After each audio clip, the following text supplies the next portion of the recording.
Hey, we're live. Well, we wanted to start off a little bit dramatics in what we did, but we had a little bit of a technical issue. But guess what? We're here.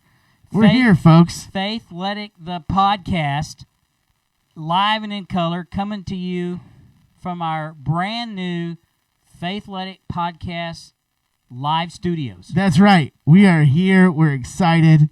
It's going to be a great time. Yep. OBS there. Yes, we are. We can see each other now. Yeah, we're crushing it. We can't see you, but you can certainly see us. Yes. But how excited we are to finally be here. Absolutely. We are two not technological people. Not at all. They say millennials like myself are supposed to figure out technology. Yeah. Well, you're a millennial. I am. That's why I said myself. I am certainly not that guy, and so we are trying to make do as best as we possibly can. So I think we're crushing it. Well, our microphones sound good right now in my ears. Sound good in our earphones. I'm not sure how it's sounding out there. If you're listening to us, we can't hear what's going on. We sound great. We sound pretty good. I think we figured it out. I think we did. How about that? Dadgum. So hopefully next week we'll be a little bit more professional. Yes. We'll have a professional opening. I kind of had some dramatic music all figured out. I thought we were going to come in with a bang, and we just kind of... Hey, listen, at least they can hear my voice clearly, our voice clearly. And you can see us. I got no complaints. Yeah. I'm feeling pretty good about this. Yeah. I don't know about you, but... Next week we'll get like a Pearl Jam entrance something like that. A little apotheosis or something. Come on.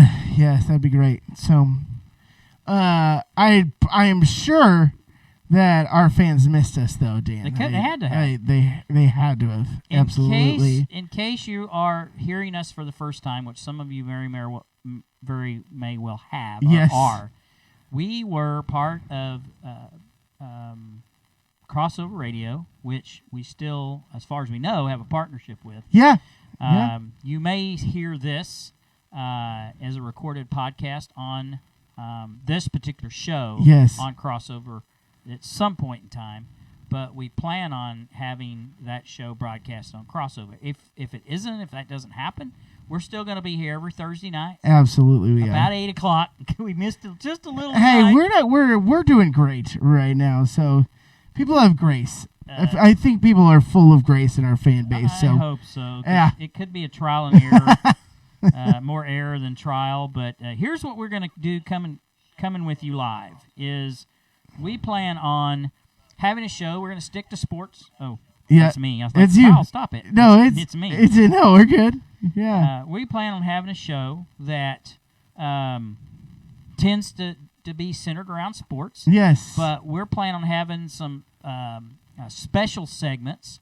One of them is going to come up here in a little bit. It's called Undervalued, Overvalued, or Money. Okay, and we'll tell you more about that here in a minute. We're going to have probably 3 or 4 of those type of segments during our show. We're obviously going to talk about the current events in sports. We can even give you live updates on the NFL game if we choose. Absolutely, every Thursday. In our brand new live Faithletic studio, we have a big screen TV. We have a big screen. It's right next to me. It is. So if I'm ever looking over here, Dan, you could probably hit me. Hey, focus. But you're looking at it at the corner of his eye right there. Hey, especially if we have pro wrestling on during our show, Kyle will never see him again. All Elite. Come on. Join us. He's supporting the shirt. I kept a little plain tonight. No ball cap, just straight me. So you got straight home from work, I bet. Yeah. Plus, I got a brand new haircut, and I was just showing. Hey, me too. Oh, look at that. Let's go. Haircut bros. Come on. But anyway, talking about our current events in sports, have little special segments. We also want to feature either an athlete or an entertainer and their journey they may have gone through in their life. Hopefully, it inspires others. Right. And then we'll have some sort of devotion at the last 10, 15 minutes of our show, which will be a little bit extended version of what we've done with the OT. Yeah, absolutely. So we'll run about 90 minutes. We, being the fact that we control our own time clock, we could go over or less than that. We're looking at 3 hours. Yeah, I don't know about that. Both our wives might complain. Yeah, that too. Yeah, I mean, we're in Dan's office here, so that's our studio. Studio. Yeah, you're right.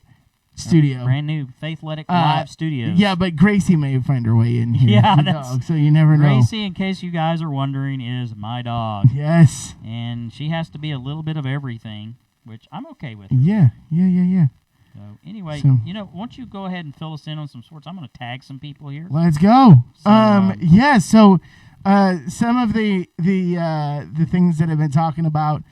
That have been talked about this week have been centered around a guy named Kirk Cousins. That has been probably the hottest topic that people are talking about right now because Adam Thielen came out and kind of threw him under the bus, but not quite. It was kind of an overarching thing where he was talking about you can't just run the ball. You can't just counting on running the ball. Otherwise, your offense isn't going to work well. And he was kind of throwing a shot at Kirk Cousins. Imagine that. Yes. So he, and then it was followed up by today where Stephon Diggs is like, hey, I'm just not showing up for practice. Huh. Yeah. So Kirk Cousins. We're talking about practice. Yeah, Kirk Cousins goes on the Minnesota Vikings video or their streaming service or whatever. They have the Kirk Cousins show every week. He went and apologized to those guys, or I don't know if he's apologizing to the fans, but that offense is so incredibly vanilla right now with a defense that is pretty stout, and Kirk Cousins is just overthrowing people. He's pretty average, and he's getting paid $84 million guaranteed. He could walk away tomorrow, and he's getting $84 million, no matter what. Yet. That's a lot of money. That's a lot of money. I'll just take a fraction of that for our Just show. give me 1/84th of that, and I think I'd be okay. Just give me 1 million of it. 84th. 1/84th of it. That's funny. Yeah. So, anyway, Dan Steinbach is already putting We're stuff gonna out have there. him on the show. Oh my gosh! It's our resident New England Patriot fan, and I think the week of the Cowboys Patriots, I'm going to invite him on. Oh yeah, and by the way, he's also throwing shade at Kirk Cousins and youth pastors everywhere. Really? Kirk Cousins looks like a youth pastor who isn't connecting with his kids, so he puts sunglasses and tries to rap about the 10 Commandments. Huh. All right. Thanks, Dan. Hey, we do appreciate your feedback out there. Yeah, absolutely. We encourage for sure. It. And we, make sure we're live because if you give us comment, you can make as many comments as you want. Right. When we're not live, we just won't return the comment. Right. Well, we might. We might. Who knows? Yeah, we still could. We're close by. Yeah. But yeah, that's kind of been the most wild just conversation and things that are happening with the Minnesota Vikings because they do. They can compete in that division, and they have the weapons to do it. But they also their head coach is probably one of my favorite coaches, Mike Zimmer. Yeah, I love him. Yeah, I thought he did a great job in Dallas. Sure. I probably would have taken him over what we have today, but I'm not gonna say anything. Keep my mouth shut. Yeah, sort of. Speaking of, can we go down that road? What go? Yeah, Cowboys Road. Hey, that ought to be a segment. The Cowboys Road. The Cowboy Road. Hey, if you didn't know, we are located right in the middle of Oklahoma City, so we do like to focus a little bit on our local teams around here. So we will talk about our teams every once in a while, and every week. Shout out to those Mustang and high school and Yukon high school coaches that are maybe listening to our show in the surrounding area. We would love that. We would like to invite you at some point in time, an open invitation to come on our show. Absolutely. We'd love to have your input and insight and what's going on with your program. I come from an athletic background of being an athletic trainer. I had the distinct privilege of being on the same staff with Eddie Sutton and Lou Holtz at the same time. Oh, Lou Holtz. Yeah. I got full dose there. Wow. Both those iconic Hall of Fame coaches. So, yeah. But anyway, not that I'm throwing names out there or anything. That's a big name drop there, Dan. It is. It's something that I didn't know. Yeah, well, pretty incredible. Sometimes I bring up that stuff. Sometimes just keep it to myself. Yeah. Wow. Since okay. I'm doing a worldwide show now, I felt I need to drop a name or two that's nationwide. I guess maybe I should just quit. Well, let's not do that. Let's not go away. But no, I've actually had the privilege to this year meet both locally. The Mustang head coach, yes, Mr. Blankenship, Coach Blankenship, and Coach Reed over in Yukon, which is our immediate area, and both incredible men of faith, which is really, really cool. They're both driving FCA programs pretty hard, and we actually had, just speaking of inspirational stories, about Coach Blankenship came to our church and actually baptized one of his players. That was way cool. Which is just an emotional moment. And we were privileged as a church to be able to, a part of that, to have such a community and faith collide like that was really, really cool for sure. So, anyway, you were going to talk about those Dallas Cowboys. I was going to go on the Cowboy Road. Come on. I need to come up with a better name, but something like that. Just how about them Cowboys? Yeah, we can use that as the soundbite. Yes, how about them Cowboys? So, I think I said this the other night when we did a kind of our unofficial launch on Monday night when we were just kind of introducing people to our podcast and saying, hey, tune in tonight. Sure. I said I was going to talk more about this on Thursday, which it happens to be Thursday. And really did not find myself prepared for this entirely, but I don't usually need to be too prepared to talk about the Cowboys. No, you can speak passionately about the Cowboys anytime. Yeah. So I did not expect them to win on, really kill me, will you? Just kill me. So on our big screen TV, they're showing the 1982 catch, or is it 81? Whatever. Either one of those. The catch, where Dwight Clark's running along the sideline of the end zones, and I'm sorry, Joe Montana threw that ball out of bounds. Don't you all have a game to show on NFL Network right now? It's 76. I guess they must have delay or something. I don't know. What's going on? But anyway. Oh, it's on Fox. Oh, well, usually it's on NFL Network. It is usually on NFL Network. Well, we'll just fix that. Fix that really quick. But anyway, the Cowboy Road, okay? So, guess what? The Dallas Cowboys are who I thought they were, which is not very good. Okay. Tell me why. Okay, because the first 3 games they played, they haven't played anyone. No, you're right about that. Okay, that's for sure. I'm not saying that they don't have the ability. I'm just saying the same old thing happens in a tight game. You don't have a quarterback that's experienced enough to leave your team on winning drives at the end of the game. And this is a multi-time this has happened with Dak Prescott as the quarterback behind in a game where he can't even find a receiver. He can't find a receiver. And the difference is Tony Romo. Now, you still had Jason Garrett back there calling plays, so some of it could be his fault because Garrett quit calling plays or whoever was calling plays. At the end of the game, Romo was calling them. He was making things happen on the field. You've heard Romo in the booth. Yeah. Romo in the booth is incredible. Yeah, he knows. And so he knows what he's talking about. I imagine he knew what he was doing on the field. Absolutely. Now I'm not so hard on your Cowboys though. They only lost 12-10, or did they end up scoring that garbage touchdown at the end? I can't remember. No, it was 12-10. They were ahead. Was it 10-3 at one point? Yeah. So all of that being said, like you played a Saints team who's likely going to compete for the NFC Championship as well. Well, they will if they get Drew Brees back. Yes, they've had to weather the storm. So I am in the sense of like, y'all played pretty well, despite all of the issues. Yeah, I know that you're going to say, well, Drew Brees didn't play. Okay, Teddy Bridgewater is one of the best backup quarterbacks in the league, in my opinion. So maybe.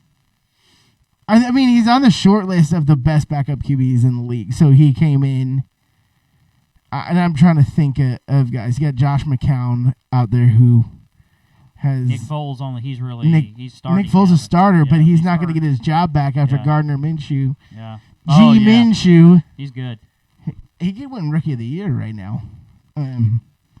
For sure. But just speaking about the Cowboys still is like, they're still an incredible team that you should have high expectations. Now, they're not. They were so. I mean, we always the beginning of the season. It feels like that's kind of how your reputation for the rest of the year. Like people remember the first 4 weeks of the season because you're fantasy football, and it's your first impressions. It's all of that. That's my opinion. And so right now you have the Cowboys. If they don't make the playoffs, which they will make the playoffs.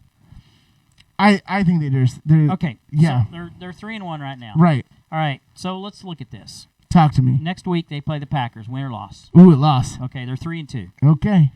At Jets. Win. 4-2. Eagles at home. At home. They're playing at home. I'm gonna say Eagles are. I'm gonna say Cowboys are gonna win that game. So 5-2. We hit an advertisement. Then they have a bye week at Giants. They should win that game. 6-2. Vikings at home. Kirk Cousins stinks. So 6-2. Yep. At the Lions. I think they'll lose that game. 6-3. Okay. At Patriots. Nope. 6-4. Bills at home.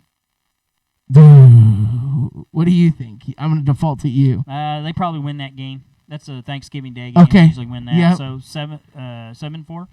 Right. Yep. At Bears. I think that they'll win that game. So 7-5. Okay. Okay. Rams at home.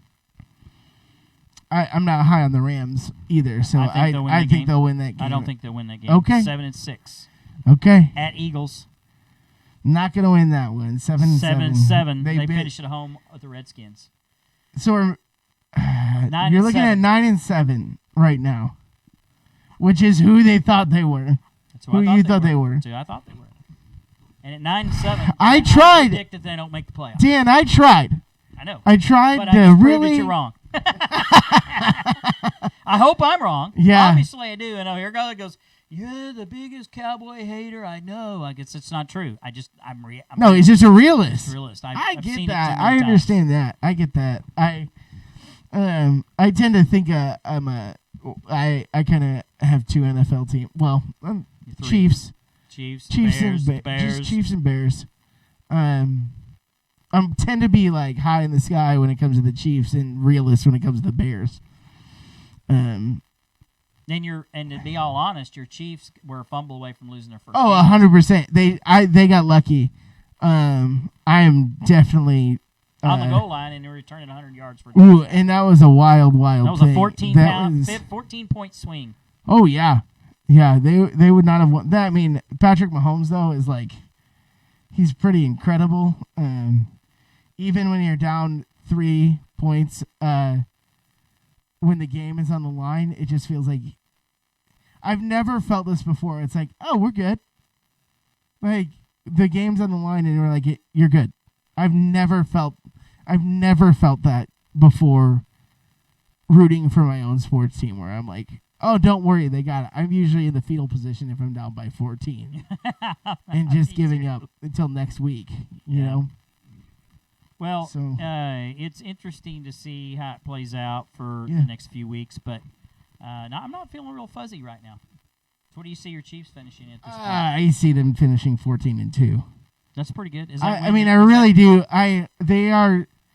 It just feels like they can win any game right now. Their defense has improved. They didn't have to do much to improve the defense because they were so lousy last year, but. They're still not very good defensively. They're not, but they're going to beat people offensively. They need a big lead going in the last. They need to be ahead by more than by at least a score and a half. Yeah. In the last couple of minutes of the They're game. the Golden State Warriors of football right now, where they get these runs where they're like the week 2 where they scored 28 points in the second quarter. Yeah. They're relying on that a little bit for their offense to click, and then they do click, they go like crazy. Yeah. They really do click. Currently, the Seattle Seahawks are wearing possibly the most bright jerseys in the history of time. Terrible. They are wearing the lime green. I think they call that electric green up in the 12th man field.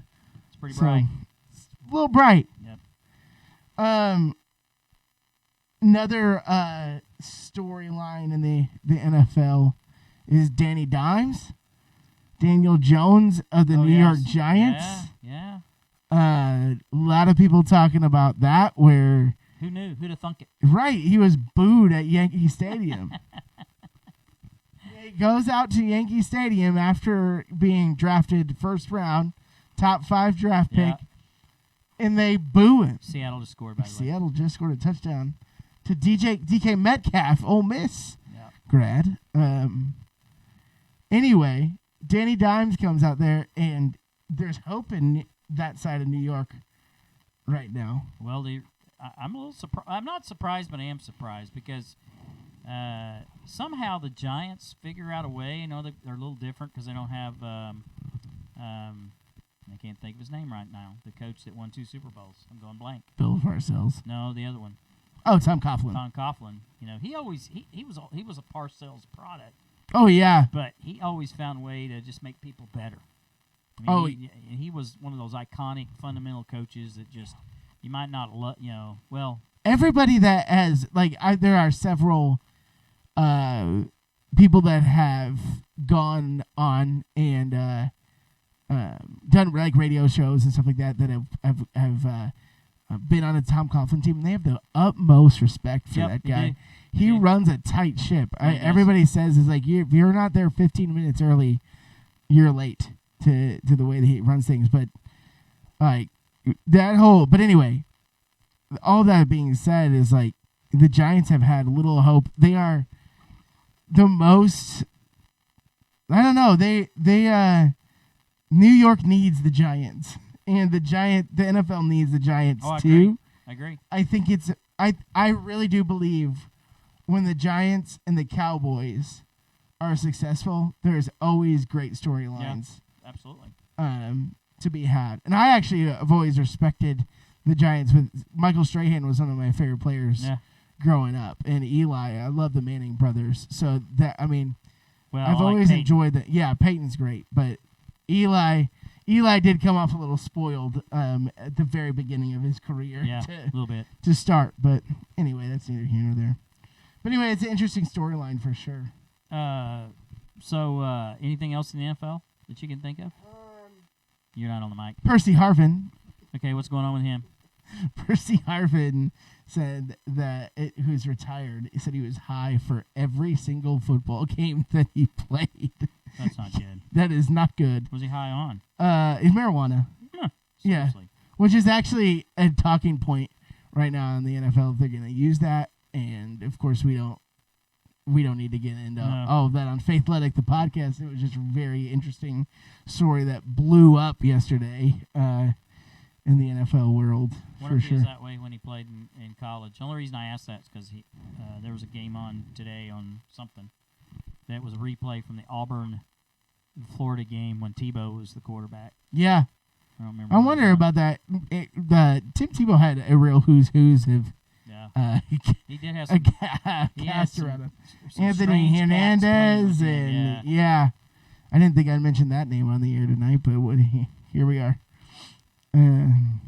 Anyway, there is a lot. I love the NFL because there's just so many storylines going on. One of the storylines in general is the Patriots, just how dominant they are again this year. It's unreal how dominant they are. I just cannot, and sorry, Dan, I can't see this lasting forever. I'm sorry. Well, I mean, if it does, it does. But you may be the only one in Oklahoma City that pulls for the Patriots because they're just getting tired of seeing it. Yeah. But I just wonder. He's been known for kind of stretching the rules through the years. Yeah. I'm just wondering if he's still doing that to the point where it's. I heard that literally last week he got kicked off the field, or he had some of his staff get kicked off the field. Why? Because they were lingering they lingered too much during the Bills practice. I would literally, I heard that this week that had happened. I don't think he can help it. No, I don't think he can either. So yeah, so sorry to dog your Patriots, Dan. But so we gotta do what we gotta do. He is listening though. He's saying that it is what we do. We're controversial yes. sometimes. We don't always say what you like, but you still love us. Yeah. We do have some feedback in there. He says Kirk is overrated. Patriots are going to pick up Diggs when he inevitably gets dropped. Maybe. He says you can handle me on this show. That's probably true. Who? Dan Steinbach. Yeah, I bet. He is quite the personality. Well, we can always control his microphone. Yeah, absolutely. David Swanson says Nick Foles is the real youth pastor. And says we're sounding good. Yeah, people are listening. People missed us. Yeah. David Carroll, one of our faithful listeners, saying AEW. Yeah, there you Dan, and saying hi to us. Man, we're so thankful to have a few people out there listening. And so, David, I got 3 other letters for you. NWA. Did you see that promo I sent you? I actually didn't get around to doing it, but I for sure. Their wrestling may not be anything, but their promos are the best. AEW was good last night. Yeah. We don't need to get into wrestling because we could do it forever. If we do, we'll never stop. We're gonna have to start another podcast just for Wrestle Talk, but no, it's good. It does actually speak to what's going on in the sports world right now because literally it's the first week that you could get wrestling any night of the week except for Tuesday. Really? Yep. You got Monday Night Raw, Wednesday, Night Dynamite with AEW and NXT. Okay. That was that's that right. was NXT. Right, no, NXT's actually on USA Network that's right. now. Okay. So it took the spot of SmackDown. But they're on Wednesday. Right. Yeah. Yep. And then Thursday's Ring of Honor. Okay. We don't have to watch Ring of Honor, but Friday night SmackDown. So. And then the NWA, I think, is Friday and Saturday. Yes. Also on YouTube Live. Yeah. Also, New Japan Pro Wrestling airs on Saturday too. Yeah. That's not shabby. No, that's a lot of wrestling, yeah. And I really do think we're saturated with it, but it is incredible. Well, the product right now that WWE's putting out right now, they're going to have to come up with something a little bit. Now, they put on a great show Monday night, except for the last 15 minutes. Is like, nope, just kidding. It was a terrible show. They wasted it the last 15 minutes, but anyway, interesting. Yeah, it's pretty bad. So college football? We need to talk some college football for sure. We do. So, for the first time all season, the Oklahoma State Cowboys were actually ranked in the top 25, and they propelled all the way up to 21, which I was shocked. Totally shocked. I was shocked that they made it up that far after making their first appearance on the polls this year. Which first time in a year and a half that they've been on the top 25. It is the first time. Yeah, since late 2017, I think it was the first. Is the last time that they were. They were not in there last year. Might have been early season last year, I guess. I can't remember. It was a weird stat that I saw, but anyway, all of that being said, beat a good Kansas State defense last week. Kansas State's got a solid defense, for sure. Well, I guess. I mean, everybody had enough respect for them to rank them 21st, Oklahoma State 21st in the land, which I was a little surprised with that. Yeah. But it was Chuba Hubbard, man. Chuba for 96 yards on 25 carries. Chuba for Heisman. Well, he should be, because he plays at Oklahoma State. He won't, He's gonna. We're talking to Toby Anderson, who is the biggest OSU fan ever. Informed me that he is he's on pace to break Barry Sanders' records this year. Yeah, I don't know. Now, Barry Sanders' records don't actually include bowl games. They did not include that. They didn't. But they could easily come up with that stat pretty easily. I think you could grandfather those in, but that's pretty crazy. They have a dynamic offense, and Chuba can't go anywhere next year. Well, he won't. He can't. Yeah, He's he still can't. A sophomore, but right. They have a dynamic offense as long as they're not inside the 10-yard line. Right. Because that's when Gundy starts calling the plays again. Yeah, they have Matt Ryan syndrome. Is there another play other than like the quarterback wildcat or the off tackle or just something, or the fade? It's only 3 plays they got: fade, off tackle, quarterback wildcat. That's it. The Steelers were even using the wildcat. They scored a touchdown off of it though. Yeah, they did. Jalen Samuels right at the gut. Speaking of Steelers, former Oklahoma State Cowboy Mason Rudolph. First game as a starter last Sunday. He's a solid backup. If we're gonna get in that conversation. Oh, he may earlier. Be better than the backup. He anymore, yeah, for sure. So I wonder what the big games are this weekend. Have you looked to see? I actually haven't. I know Iowa plays Michigan this week. Hey, do you see who else is undefeated? Who's that? My dark horse for the season. Do you remember who that was? Oh gosh, I cannot remember, Dan. Who was it? The Golden Gophers. Oh, the Gophers, eh? That's Canada, but PJ Flick. PJ, yes, he is. He former Western Michigan quarterback. Yep. Head coach. Yeah, they're undefeated.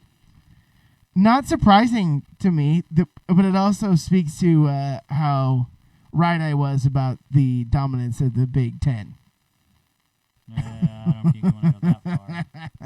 Let's get carried away. Yeah, the dominance that Wisconsin's playing Kent State this week. Yeah. Kent State. Kent State. I thought they didn't even think they played football anymore.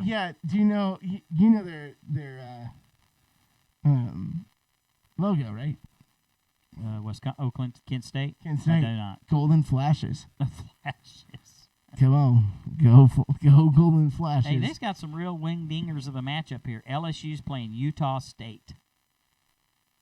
How about that game? That's one we're all not interested. Yeah, no kidding.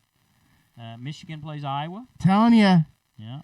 Don't this is Iowa's sweet spot right now. I know we got a good game. Better look out. Guess who's coming to town? Kansas. Les Miles, the Mad Hatter. Hey, let me tell you about the Iowa team. They are in their sweet spot right now, where nobody's talking about them. Here's another Kyle's teams, by the way. Yes, big Iowa fan. Sorry, big time on their bandwagon right now. So anyway, what's their record? They are 4-0. Are they? Yes, they're 4-0. They have played incredible defense. They get about as much respect as Oklahoma State. Exactly. You're dang right. That is true. Yeah. Maybe less. Actually, that's not true because Kirk Ferentz is as consistent as they come. Oh, another barn burner of a matchup. This may be the week of barn burner matchups. Not. Yeah. Notre Dame against Bowling Green. Oh, good. Hey, but that Auburn-Florida matchup, though. Do you see that? That's why we were seeing the replay today. Oh, my gosh. That's going to be a great game. Gus Malzahn. Gus is probably on the hot seat this year. He is, no, not probably. Okay, Gus is on the hot seat this year. You know what his buyout is? It's like $12 million or something like that. $9 yeah, it's unreal. That's a lot of money. Yeah, so Gus is responded well. Yeah, the funny thing about that is everybody's like, who's buyout Gus? And they all start getting their money together and they go, it's $9 million? Oh. Yeah, never mind. Maybe not. Never mind. Oh yeah, and also he's pretty good. So. Well, he's a decent coach. He's a half of a nut job based on what I've heard, but he's a great football coach and a man of God. So we'll give him a little bit. Yes. He brought Arkansas State to glory. He did. Mm-hmm. He was offensive coordinator. Where he started was it Springdale? Yes. Springdale, Arkansas, I think. Yes. And then he was an offensive coordinator at Arkansas. Yeah. And then he went to OC at Tulsa. And then he went to the head coach of Arkansas State. And then he became the head coach of... Gus might be a guy that we highlight, actually. That'd be a guy, Be a good guy. Yep. to highlight Gus, Dabo, all those coaches. Sweeney. Yeah, we'll spend some time on both of them for sure. Those are unique individuals. Mark Rick, I think we talked about this Monday night about how godly coaches that are just and they're still. I mean, you can still have godly men that are not really good football coaches, but they're a great teacher. I like to call it molder of men. Yeah, yeah. And I have a close friend of mine who's the head basketball coach over at Bethany High School, and he's also one of the founders of Team Black Mentorship, by the way. Yeah. Quinn Woolridge. Okay. And I have given him the nickname the Molder of Men. Nice. That's the kind of nickname that you want. I stole that from Friday Night Lights. I love it. Yep. I love it. Yep. Yeah, I would love to talk about just one day. Pastor Brian Mills, our pastor at Trinity UConn. Yeah. In his story about Brett Bielema, I would love just to maybe have him tell that story someday. Well, Brian pretty much has an open invitation to the show. Yeah. Oh, yeah. I would love that. He talks about the fact that he got to see life change happen with him, and so I don't want to give that story away. No. But it'd be really cool for him to talk about that. So I'd look forward to it. Yeah, absolutely. So, what else in the world of college football? See, right now, me and my buddies, we're in a group text and we're talking. There are 5 probably really dominant teams right now in the college football world. Well, obviously Alabama. Yes. Clemson. Yep. Georgia. Yes. Probably. Yes. LSU. I don't buy it. Ohio State. I would. Ohio State. I do. I would say my dominant right now. Are Bama, Clemson, Yep. Ohio State, Yep. Oklahoma. Probably. Yeah. Those are your top ones right now. Wisconsin is actually really sneaky. Jonathan Taylor. If there's anybody that's better than Chuba Hubbard right now, it's Jonathan Taylor at Wisconsin, who is just running all over Big 12 defenses, Big 10 defenses. So any of that list, let's say in the top 20 that sneaks into the Final Four. Oh, sneaks into the Final Four. You just didn't say. Yeah, I was going to say UCF. As soon as I saw them, they have been incredible this year as well. But they're not going to sneak in. They lost a game. Yeah. Top 20 that may sneak in. Wisconsin could if they win their Big 12 championship game. Big 12, Big 10. Big 10. There's more teams in the Big 10. So out of that 4 you just mentioned, who's out? You stick to that 4. Oh, so you just want me to give me my top 4 right now? Well, either that or just tell me who's, because obviously 2 of those are in there no matter what. Sure, I think Bama's in. Yeah. I think Clemson's in. Yeah. I think Ohio State's in. Okay. And I do think the Oklahoma Sooners. So you're going to go with the 4 you just said? Yes, I do.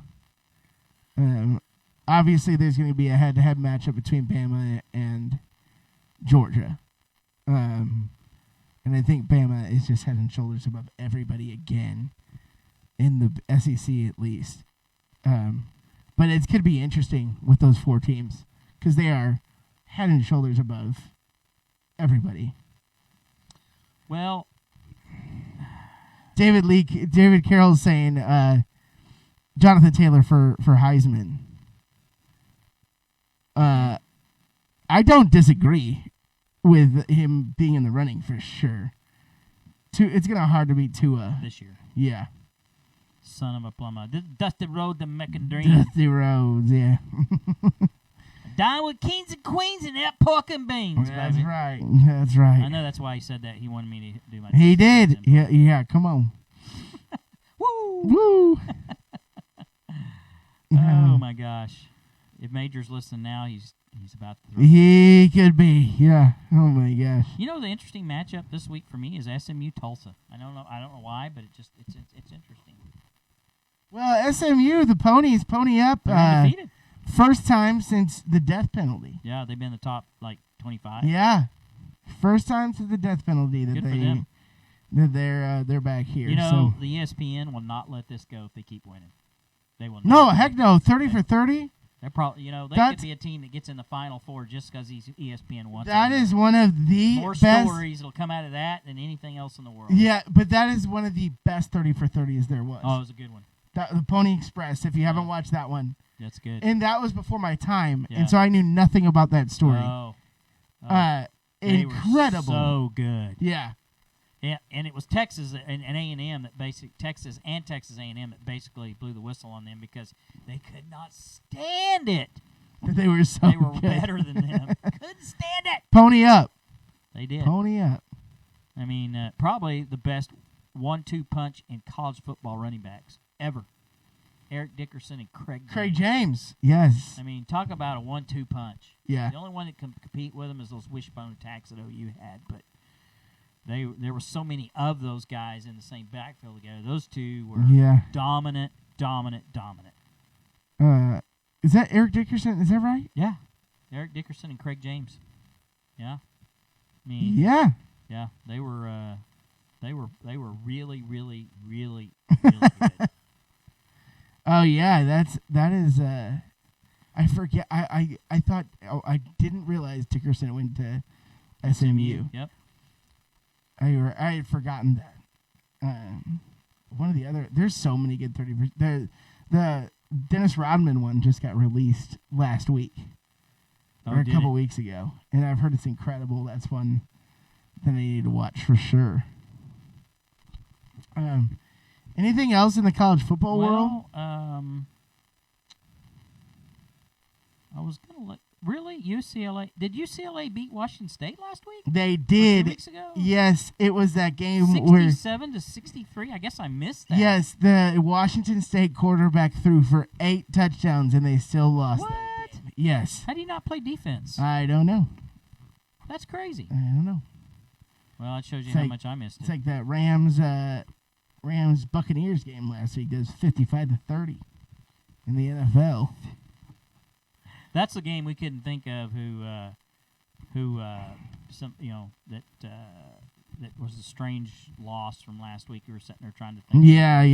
That was the one we couldn't come up with. That was odd. Thought about it 5 minutes after you left the building, but. Jameis Winston is an interesting character. Speaking of college football and NFL, he's like molded into one. Crab cake bandit. Golly. Jameis Winston is. And I'm a fantasy football guy. When you look at the end of the day and what he did fantasy football-wise, where he puts up like 30 points for your fantasy team, but what he does on the football field is atrocious most of the time. His decision-making is... Yes. Oh, my gosh. So... But, yeah, anyway. Anything else in sports? Did we cover it all? Well, NBA's getting ready to start soon. Oh, yeah. It's not a lot of excitement going on around here. Not quite. Thunder up. Yeah. Oh, we didn't do our overvalued, undervalued, or money. Not yet. We're going to do it, right? Oh, we are. Are you ready to do it now? I'm ready to do it now. Okay. Let's do it. Let's get into this. So, I'm going to come up. So, in case you're tuning into us, this is the first time we're doing this segment. So we're going to have to work the kinks out, but we're going to have a show called, or a segment called, Undervalued, Overvalued, or Money. And, for instance, I'm going to give a name to Kyle, and he's going to tell me, of those three, which does he see that player as, or coach. Yeah. Or an entertainer, for that much. Or it could be restaurant. It could be. There you go. It could be anything. That's what it is. Yeah. And he'll tell us why. I'm ready for this. Now, just remember, if you say a restaurant here in Oklahoma City, they may refuse to serve you if you show up there. I know. I will be. Are you KC of the Faithletic podcast? Absolutely. You're not welcome. Hey, I'm a Yelp reviewer, so watch out already. I'm coming to your restaurant. Okay, here we go. Are you ready? True or false? I have actually reviewed Del Taco in Yukon on Yelp. True. Was it not good? No, it's fine. No. Okay. All right, here we go. You ready? First one. Come on. I'm gonna stir up the pot early. All right. Baker Mayfield. Okay, so I'm gonna say money. What? That's not what you said off air. I know. because the more I thought about it. And then why is we have this early season bias that you just you kind of expected Baker to hit the ground running.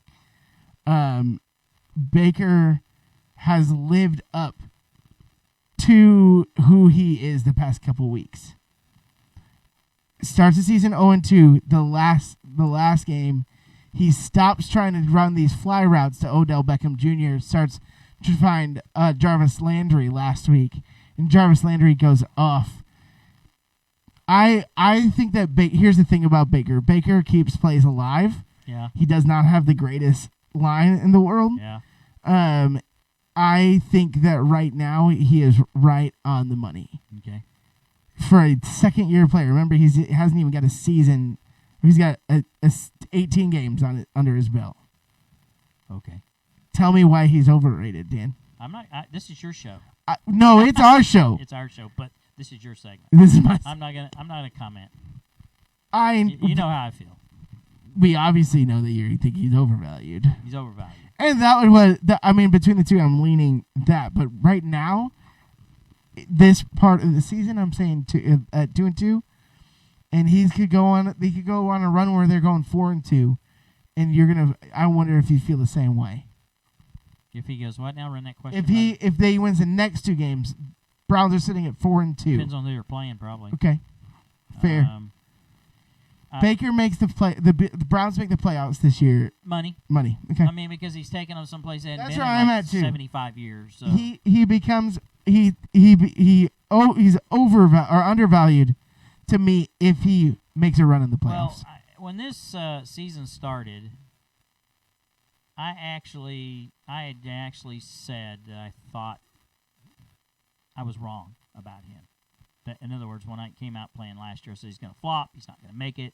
It's not going to be, he's not going to be successful in the NFL, or he's not going to be near as much as they're making him out to be. But sure. I've kind of softened on that a little bit since last year. But I'm starting to sway more to the overvalued area. Just more I see him this year, and I might be wrong. I've already said I was wrong earlier, and then I kind of changed. Like I might be right. Who knows? Yeah, I don't know. It's just like I might be wrong about the Cowboys. They may make the playoffs and go to the Super Bowl, but right now I don't see it happening. They might. They could. You never know. Yeah. See, I'm right now, and it may be because I have a little faith in Baker right now. As much as I don't want to say that. I think that Baker is right on. So we'll see. We'll turn out. Okay, You ready for the second one? Talk to me. Okay. We got a lot of people tuning in, by the way, right now. We have Russell Michael tuning in, Kevin Frisbee, Michael J. Helbrook. Is that right? Helbrook? Eddie Kelly Vaughn. Yep. Kevin Foster, not Frisbee. That's another one. That's a different person. But hey, we got people tuning in. Dan Van Zant. Tell your friends, everybody. Hey, Dano. Tell your friends. Yep. Pass it around. This is Faithletic, the podcast. New concept and podcast coming to you live from the fabulous Faithletic podcast studios. Yes. We have our own studios. We have our own studio now. Come on. We are important. I think so, Dan. All right. You ready for number 2? Come on. So we're going to do 3 different things. Subjects. Yes. Subjects for overvalued, undervalued, and money. The first one was Baker Mayfield. Kyle said money. Now, I might say agree or disagree, but I'm probably not commenting. This is Kyle's commentary. I do think you have to throw an agree or disagree. Yes. Yeah, I think you can. But this is Kyle's commentary. All right. Come on. All right. Ready for number 2? Come on. All right. This is a team. Okay. All right. Overvalued, undervalued, or money? Oklahoma State Cowboys. Oklahoma State Cowboys right now, I would say they're undervalued. They're sitting at 21 in the country, the 21st team in the country right now.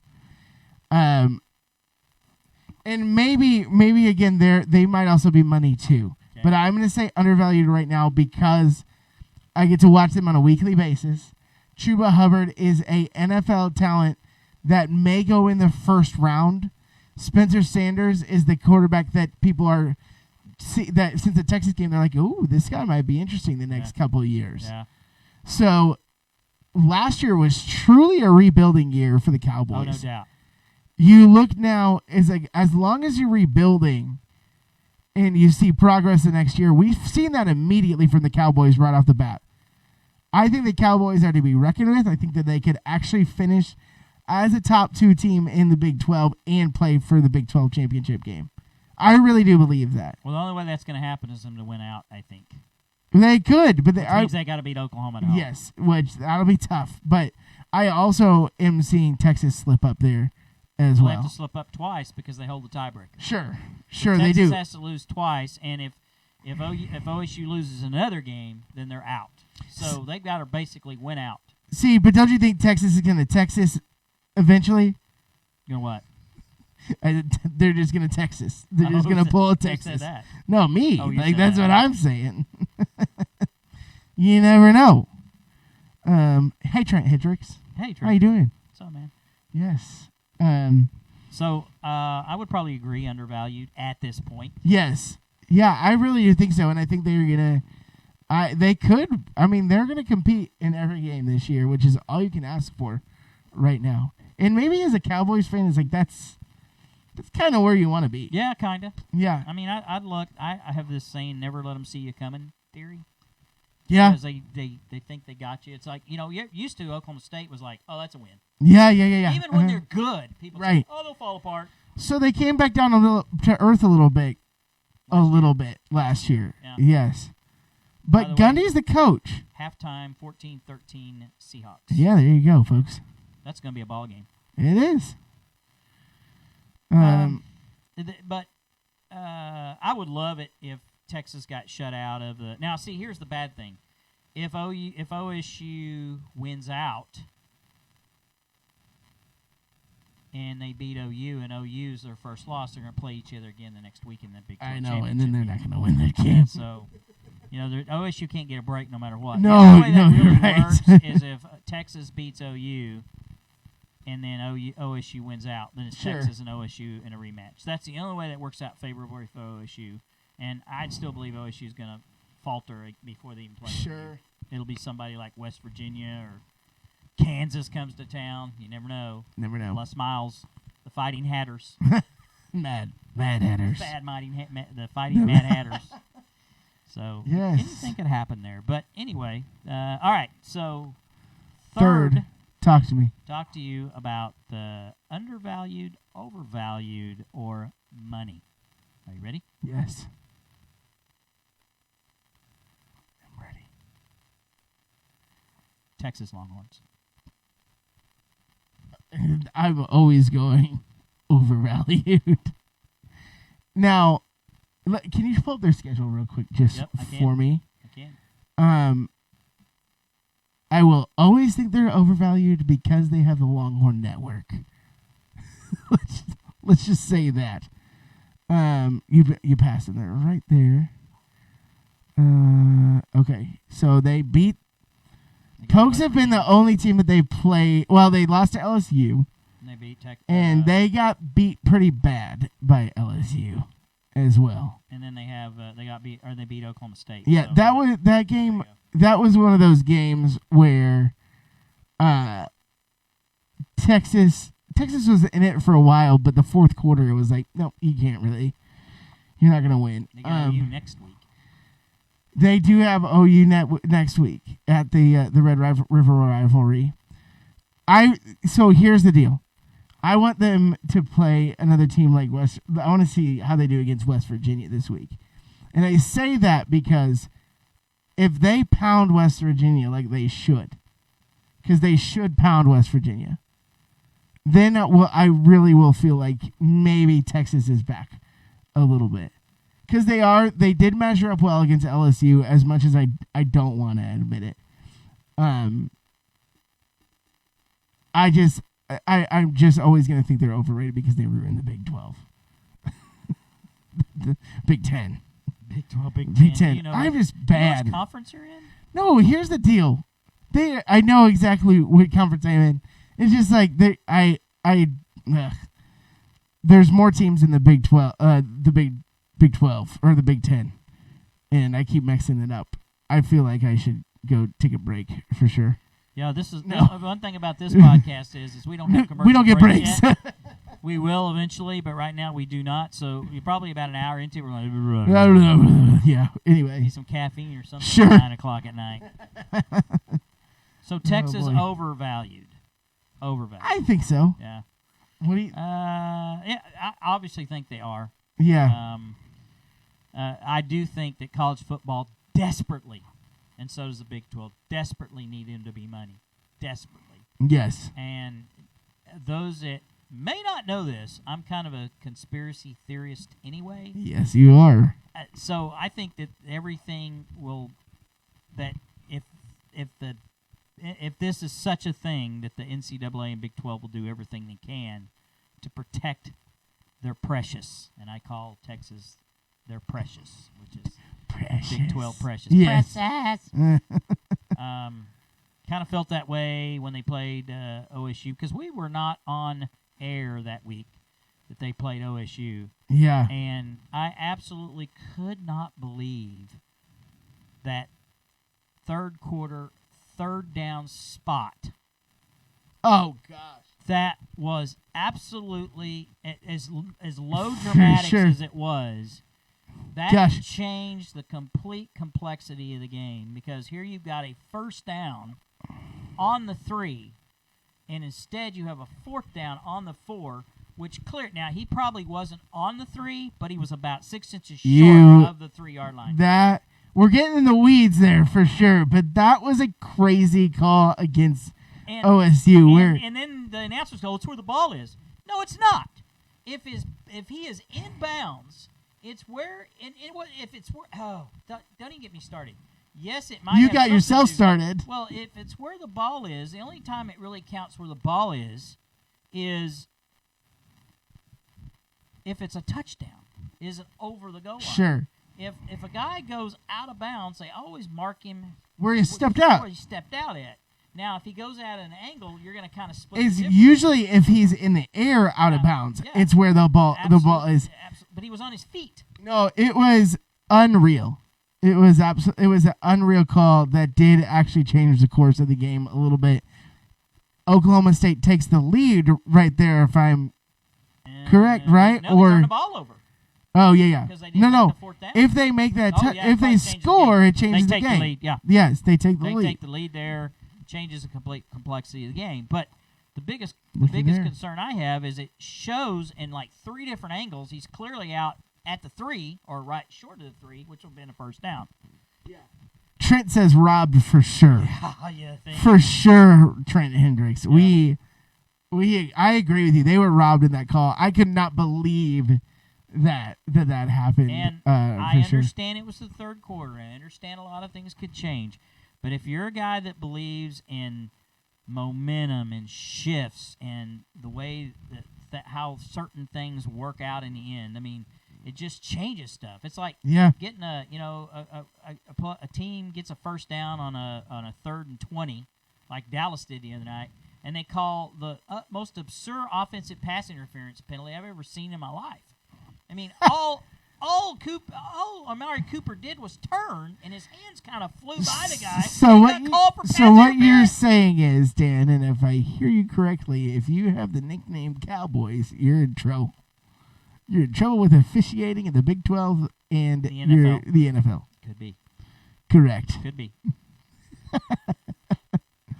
There we go. There it is.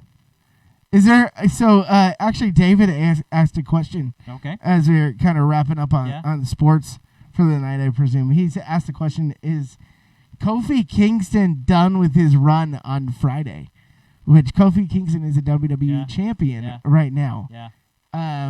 And he has had this long run since WrestleMania. Had an incredible story. He faces Brock Lesnar in the first night on Fox. WWE is going to regular TV for the first time mainstream since Saturday night main event. Yeah, which was in the 80s. Yes, which this is an incredible time. Kofi I think you have a schmoz tomorrow. Yeah. Which, if you don't know what that is, that means some crazy shenanigans happened. And you're gonna get disqualified in that first. So you think he's gonna keep the title? I think he will keep the title, and they'll keep it for pay-per-view. But I wouldn't be surprised still if Brock Lesnar does come out on top with that championship. I think that they really need to come off with a bang, because I think one of the things that made WCW so successful back in their run in the late 90s was they had title changes on Monday nights. Yeah. Yes. And yes. I think that kept people interested. They switched the belt. Obviously, when they go to the pay-per-view, the one that was a champion that lost on Monday night would probably get it back in the pay-per-view because it encouraged people to buy the pay-per-view. And I think they had their largest run of success, at least at that point in time, was they had a lot of belt changes. Mankind won on Sunday Night Heat. Yeah. Their halftime Heat one year. There you go. That's a great thing. We could debate it. We could talk about that forever again. But do you know the first wrestling federation to basically not have squash matches on live TV? Because for years it was all squash matches. Sure, yeah. Would you like to know who that is? NWA. Am I guessing? Who is it? It was the Mid-South Wrestling. Jerry the King Lawler. No. No. This was when he was Memphis. Yeah, sorry. This was owned and operated by Cowboy Bill Watts. This was basically Oklahoma, Louisiana. Gotcha. Houston. This was all, and they televised on live TV championship wrestling that were not squash matches. They had actual matches on live TV. And before then you saw something, it was tape delayed or it was a video clip-it of a championship change or a not a squash match. It was actually two competitors competing against it, and it completely changed it. It completely changed wrestling at live TV. So that's wow. And then Fritz von Erich kind of picked up on that as well. Yeah, I and just since we're in this zone, AEW was great last night. Thought it was excellent. It was straight wrestling. I don't think they had one promo last night. It was people just in the ring. They had their video packages, which were excellent last night. Nobody got on the microphone, and that's a big thing. My drawback against the WWE is there's too much fluff. 2 hours of talking on the microphone. 15 minutes of wrestling. I love the microphone, but it's supposed to be a vehicle, not the show. Agreed. So, big fan of AEW. And we'll bang that drum until it's no longer in existence. Bang, bang. Bang, bang. Bang, bang. All right, so... my name is Paul Heyman. I am the advocate. For the reigning, defending, you, sir. I'm a decent Paul Heyman. I can get that, yeah. My name is Paul... Good. Yeah. Mm-hmm. I like to tape that. Hey, I can get that one going for a while. I also have a decent Lou Holtz that I have to pull out sometimes. Can you pull it out now? Let's hear some Lou. Okay, let me tell you something right here. I'll tell you what, the Notre Dame Fighting Irish are the best team in national football, in the NCAA football. You can guarantee that they are definitely going to the national championship this year against those Florida Gators. I really think that's their chance. Let me tell you what. So hey, listen. I used to coach the Gamecocks, right? I really think they're going to do something this year against the Notre Dame Fighting Irish as well. So the Gamecocks, or is it the Notre Dame Irish? Who's playing? I don't know. I don't know. Or is it Minnesota? He coached at Minnesota. He did. I think he was. I don't remember where else he was at, but where was he at before he came to Arkansas? I can't remember. It was like North Carolina A&T or something like that. Something, yeah. Oh, Lou's one of my favorites. Let me tell you something. He's got a great story. He's got one of these little motivational tapes. Sure, I know exactly what you're talking about. And one of them, he talks about the win over Oklahoma. By the way, yes, if you're an OU fan, they cannot stand Lou Holtz. Stand him. I got some, because of the 1978 Orange Bowl. Because they were like 62.5-point favorites because Lou Holtz suspended his top 3 players for the night before the game, and they came in and rolled OU up in a little paper towel. Beat them 31-6. Gum. Ever since. Oh, man. Oklahoma Sooners has had a hit relationship with similar fan bases, yeah. In my opinion. Yeah. Living in both worlds. I've been there. And they that was were pretty good with similar. Colts. You thought so? Yeah, next week it's passable. We'll have to hear the Paul Heyman wind up. Oh yeah, we'll be a little bit. I promise, folks. It may seem like we're kind of beating around the bush tonight because we've been working to just be give you a nutshell. We decided to do this probably a few months ago. We were kind of in the process, and then about a month ago we said let's do this.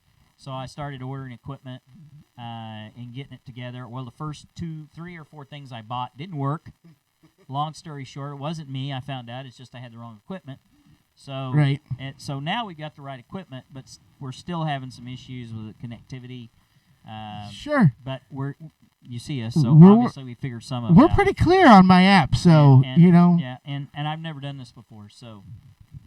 Hey, it's been excellent, and really, Thursday nights work better for me personally. Usually, my wife is at rehearsal. She sings at our church, and so it was just wonderfully, I might add. Yes, and so it was just kind of a perfect thing for us to do. Dan and I enjoy the heck out of each other in most of the time. Yeah, most of the time, I would say. And Dan just has worked his tail off to get this off the ground, which I'm incredibly thankful for. And you're welcome. It's my pleasure. So. Yes. So just in case you're tuning in for the first time, because I've seen a lot of listeners that kind of logged on as we've been going through the process. We are Faithletic, the podcast, which you can see there on our logo. We got a split screen thing going on there, so you can kind of get us some name branding going on. Encourage your friends to listen to us 8 p.m. live on Thursday nights, and then our complete catalog, once we get one. Yeah. We'll be on YouTube. We have our own YouTube channel. It's called Faithletic. You can go on. You can subscribe to our channel. Yep. You get to see all of our episodes. And as soon as I'm done tonight, provided I haven't messed up the recording process, I will load that immediately to the YouTube channel. Yep. You'll be able to subscribe to it, and you can go back and see it. Yes, absolutely. And we decided to create this concept because we're combining sports. We're going to have segments that are a little bit more organized than we are tonight, but we'll have at least one of our segments will be called Overvalued, Undervalued, or Money, which we've already done tonight. Mm-hmm. We will talk about 10 or 15 minutes about an athlete or an entertainer or a coach that has a journey where he's gotten where they are today. We hope those to be mostly positive. Yeah. Some that probably didn't come out the way you thought they would. Right, yeah, absolutely. Like, what's wrong with this cat? That kind of thing. Johnny Manziel. Yeah. That would be a good one. And then we'll have 15 minutes of devotional. Yeah. And we'll talk about the things that inspire us and we're passionate about. And hopefully you get some insight from it. But we encourage you to be listening every Thursday night, 8 p.m. We'll be here. So, Kyle, you wanna do us a closing devotional? Yeah, absolutely. So, we'll wrap it up. Yeah, so just one thing that I've been reading over the past couple weeks is this book called Goliath Must Fall by Louis Giglio. Loved it so much that we've actually been talking about it with our small group, small groups at our youth group. If you didn't know, I am a youth pastor here at Trinity in Yukon. And a very good one, if I might add. Thank you, sir. Dan is one of our leaders. He leads some of the 10th grade guys, some of the older guys, and he's partner in ministry. So all of that to be said, we've been doing this Goliath Must Fall the past couple weeks. And Louis Giglio talks about we both have faces for radio. Thank you. Thank you so much. Anyway, Goliath Must Fall is just this concept that has probably been talked about several times before. But giants fall down, all of that. The same deal. So anyway, he writes about 5 different things that must fall in our lives that may be giants in this modern day. And you had Goliath at that moment taunting David. The Philistines were taunting all of the Israelites at the time, Saul's people. And So anyway, there are 5 things that he talks about. He talks about fear, that fear must fall in our life. We face a lot of anxiety, like in this culture. Anxiety is a killer right now in our culture. It is absolutely just an epidemic where we're seeing people, because of social media and because of this constant comparing, this concept of self-image, that you're seeing a lot of just hurt and anxiety of like, am I living up to that person?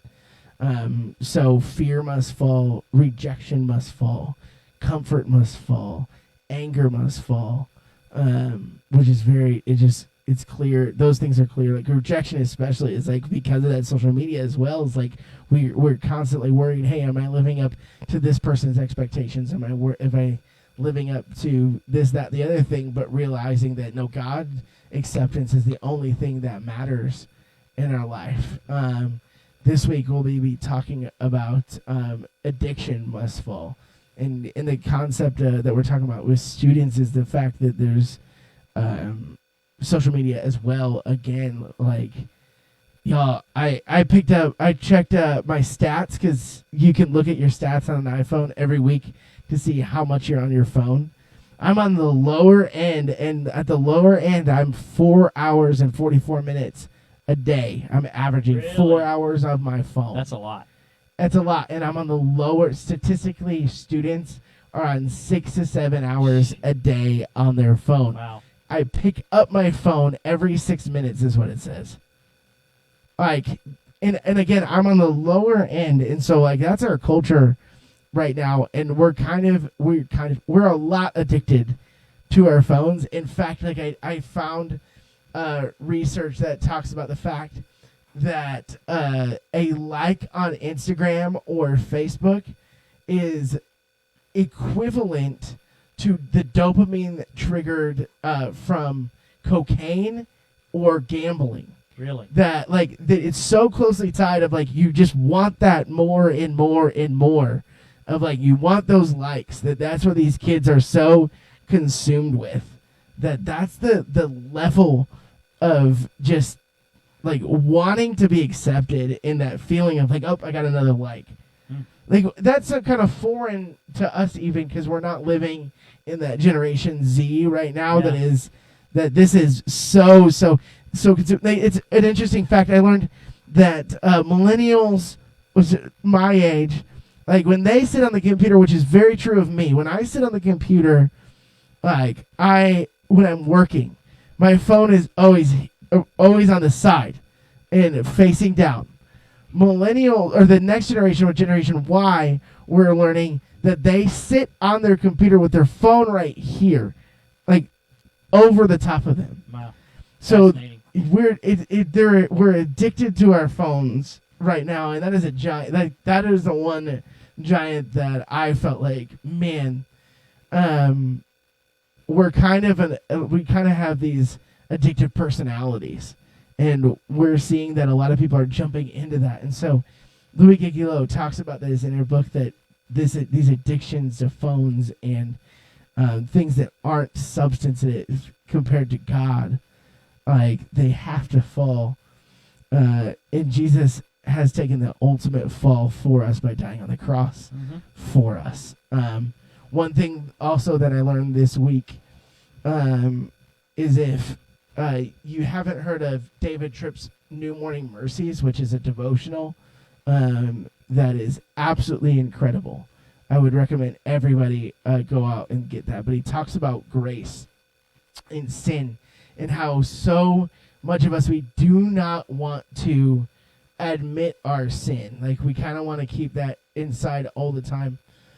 And he talks about the fact... Cough button. Yeah, cough button. Sorry.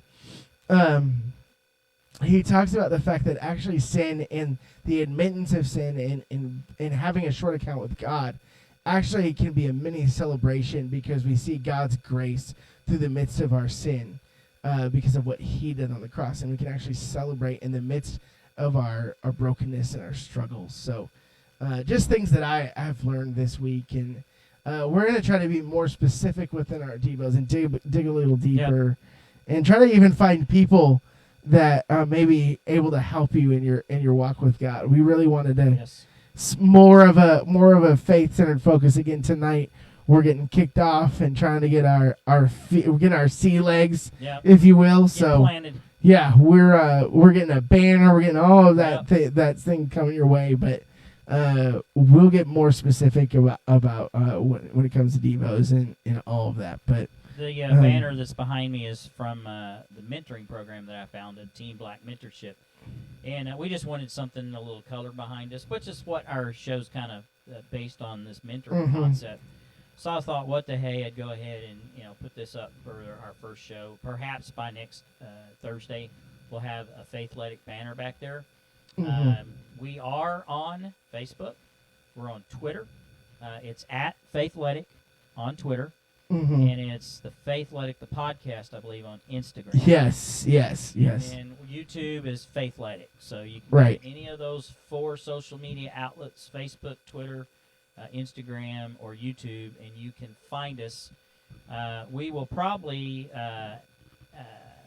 create... by the way, you can also, if you're Facebook Live, you can text us. So if you tune in live, you can text us and interact with us. At some point, we're also going to have call-in guests that will be from all over the world. Right. Perhaps I've already had some people that are very committed and interested in what we're doing. And then we've also talked to some local people here that are in Oklahoma City or surrounding area that will come and actually do an in-studio guest shot. Yes. Or a guest appearance. So we're looking forward to that. Yeah, we're really excited about this. We want to be more intentional when it comes to the faith side of things. It's a reason why we're calling it Faithletic. And we know that there's a lot of coaches out there just through our networking that need something like this. I know I can think of 10 people that right off the top of my head that are within coaching that maybe they just need to hear the sports talk throughout the week. Sometimes that's a nice little escape, and I'm glad that we can give that. But we also want to get real about when it comes to faith side of things as well. And we always threw it in what was left over at the night, and we really want to be more intentional with that for y'all. So. Yeah. We don't want to just wing it. Right. We kind of felt like we did. We did. We felt like that, and that's okay. But we accept that, and we're gonna move on, and we're gonna be more intentional when it comes to that. So, any last closing words? This was fun. Yeah. Loved it. I did too. I got this cool microphone, and I held it all night. You did this, and look forward to a long and lasting relationship. Come on. I feel good about this. I do. I feel great. Yep. I feel great. And if you're listening to us still, tell your friends. We know it's not about a lot of viewers, but we feel like this is incredibly helpful to people and fun, honestly. And of course, we'll talk local sports quite a bit, but. We want more people to listen to the faith side of things, for sure. And we may at some point, to kind of change it up, we may start with a devotion. Yeah, absolutely. Sometimes I think we gain the audience, and then maybe we with the sports segment, and we kind of I don't want to call it the teaser, but I think maybe we start with a devotion type. Yeah. First 15 minutes. Where we gain interest, and then we try to tie it into maybe the journey of one of our spotlights. Yeah, right. But we're going to mix it up, so you're not going to hear the same consistent thing out of us, hopefully. No. Maybe our names. Yeah. You are KC. I'm Coach Dan. This has been Faithletic, the podcast. Remember, every Thursday night at 8 p.m. on Facebook Live. Our episodes will also be on YouTube channel, Faithletic. You can also reach us on Instagram or Twitter, and we hope to hear you again next week. Yeah. All right. Let's Good go. night, everybody. Thanks for tuning in our first show. It's been monumental.